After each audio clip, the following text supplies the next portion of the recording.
What's up, you guys? How y'all doing? So High Point Motocross was this past Saturday night, and or Saturday afternoon, and we are now into the first weekend off of the 2025 Lucas Oil AMA Pro Motocross Championship.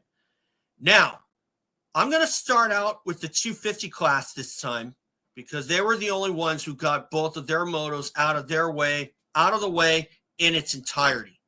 So, with that being said, before I do that, guys, remember, subscribe if you think that I'm worth listening to, or if you just want to see some more of my games. I will have one up later today. But in the meantime, let's get into this. We're going to try to keep it short today.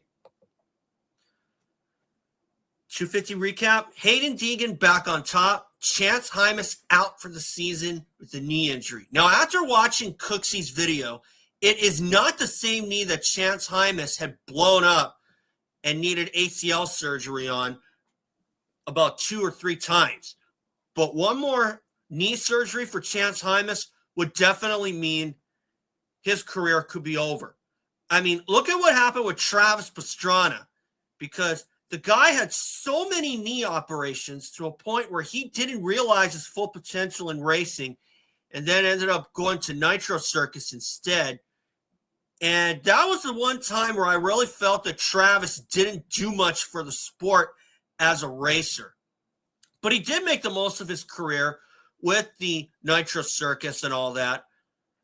But Chance Hymas, obviously, I did not see what happened to him, and I don't think anybody else did too, at least those who did watch the race on Peacock like I did. But Chance Hymas finishing the first moto 5th, gritting out a 3rd, that was an Ironman effort for sure. And if there was an Ironman award for the 250 class, Chance Hymas would be my top candidate, without a doubt. Because how hard that he rode, even having to block out all that pain, that was a Chad Reed kind of ride for sure. Because Chad Reed has rode on bad knees, a bad shoulder, and even a broken foot. You could definitely say that Chance Hymas pulled out a Chad Reed kind of performance when you look at it this way. And by the way, I also want to give my congrats out to Chad Reed for making it into the AMA Motorcycle Hall of Fame. Couldn't have happened to a greater guy than him. I do consider him the true GOAT after RC and MC. But for Chad Reed, I don't look at wins or number of wins or how many championships he has. Just like with Kevin Windham, like how some people are looking at Kevin Windham. Chad Reed was a guy who was always there no matter what. Unlike James Stewart, who rode hard until he crashed his brains out, and then he ended up missing a lot of time because of getting out of his Suzuki contract and, just going into that hide-and-seek game that he played for 2.5 years. Unlike Stewart, Chad Reed did something about his career when it was on the chopping block, and he was able to save it. James Stewart wasn't willing to form his own team at the time, which I think really did him in. And as good as I like to see him at the booth, as much as good a job as I think he does in the booth, James Stewart made the most of his career afterwards. Now, while I don't agree with him doing that 2.5-year hide-and-seek game, everyone does what they do, and James Stewart did what he did, and he finally got away from that stupid Bubba's World show, too, the one with all the cars and the pool and all that. I thought that was kind of like a dumb thing to do. I thought it was a dumb show regardless at first. Did I watch any episodes? Heck no. Heck no. This Bubba's World, even though it is a podcast with James Stewart himself, I like it because, like my dad says, James Stewart tells it like it is, like David Bailey does. Jeff Emick told it like it is, too.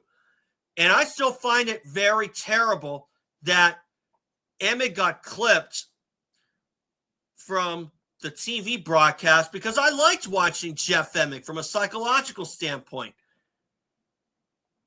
And Ricky Carmichael was a shining example, at least in my view anyway, of how not to do the broadcasting job. But anyway, back to High Point in the 250s. Haiden Deegan returning to the top. That was solid proof in my mind that Haiden Deegan wanted that perfect season, and that 1-1 sweep just about proved it. I mean, look at what happened to Grant Langston in 2001 after Mike Brown pulled off 4 moto wins in a row at Troy and Washougal. And then Langston came back after some subpar performances to sweep the motos at Millville and then go 4 in a row himself with the sweep at Binghamton in 2001. And we all know how that title chase ended up. So Haiden Deegan being back on top is bad news for the rest of the squad. Even though there's no pressure now because that perfect season in the 250 class would not have happened after what happened to him at Thunder Valley. It was clear that Deegan was certainly on point to achieve that perfect season if he pulls it off. But then again, a perfect season, regardless if it's the 250 class or the 450 class, is easier said than done. But don't tell that to Carmichael, James Stewart, and Jett Lawrence. Okay? James Stewart got close in 2004 when it was the 125 class. And if it wasn't for a thrown clutch at Redbud in the second moto, he'd have pulled it off. That's for sure. And one can say that if it wasn't for that race at Thunder Valley, Haiden Deegan may very well have pulled off a perfect season in the 250 class. But that was probably his one chance at achieving something that hadn't been done in the 250 class at all. And I don't think we're ever going to see that again for a very long time, more or less. All right, now to the 450 class. Here's my banner here. Jett Lawrence wins again, red flag in Moto 2. Now, I've been looking online at on Facebook, and there have been some keyboard warriors or morons, or keyboard morons, as I like to call them. And I'm not afraid to say that, too, by the way, who say that, oh, Honda had the AMA in its back pocket. I don't buy that for 2 seconds. Jett Lawrence is proving himself wise beyond his years for being 20-something. I don't know how old Jett Lawrence is, probably 22, 23. But he is definitely showing a lot for being under factory Honda. And, of course, factory Honda would be crazy to let him go when you look at the success that he has. I haven't seen this kind of success under these circumstances since Jeremy McGrath was going through his near-perfect Supercross season in 1996. Because in that second moto, Jett Lawrence had a bad start, and then the weather started coming in, but he didn't even panic. Jeremy McGrath never panicked at Houston 96 when Ryan Hughes got around him and then went for the lead on Jeff Emig in the 250 main. And obviously, Emig was really, really pissed afterwards, which I would imagine. And Jeremy got the last laugh after he made the move on Ezra Luss for the lead and then checked out. Damon Huffman tried to give him chase, but McGrath was just too far ahead. Jett Lawrence is proving himself to be very savvy as a racer, knowing that he doesn't have to win every moto, but I guarantee you he wanted to be 6-0. Or I should say 8 I was right the first time, 6-0. Because the way that Jett was riding, he was not riding like he was panicking at all. The way that he rode is he took the hand he was dealt and he made the most of it. And for Jett to do that with a 1-3, that was kind of like a Mike Brown kind of ride at Budds Creek 2005, where Brown had the bad start in the second moto, but he was able to get up to third and save the overall. Jett Lawrence was able to get up to third to save the overall, but there was no way that he was going to catch Eli Tomac in the second moto based on his bad start alone.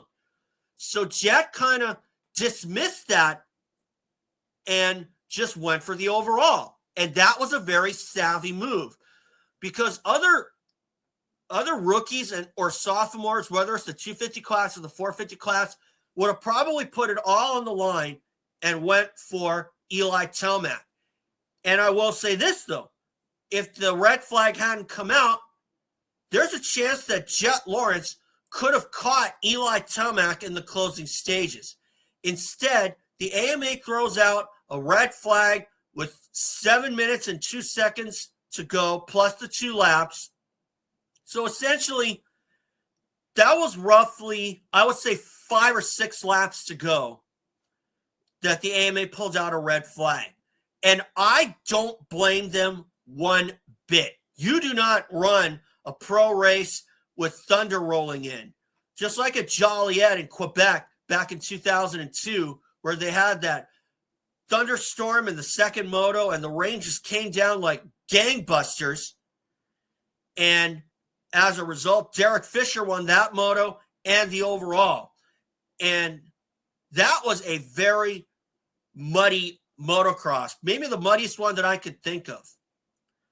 But as another point on Jett Lawrence, he definitely isn't like the Honda version of Ricky Carmichael, because when Carmichael was at Honda in motocross, he just did what he always did. He made the move on the leader early and checked out and won by something like 20 or 30 seconds the rest of the way.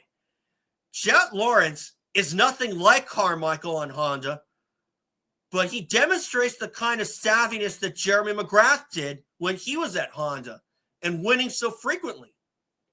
So let that little thing stick in your mind. And that's where I'll leave it. So we have a weekend off before we head to the next round in Southwick, I believe. So we'll see if the crew can stop Jett Lawrence. And hopefully we'll have a good race, a head-to-head battle for the lead, whether it's between Jett Lawrence and Eli Tomac or Jett Lawrence and someone else. So anyway, guys, thanks for watching. And remember, subscribe, and I'll see you all after a week off for Southwick or whichever the next race is. Thanks, guys. Catch you later.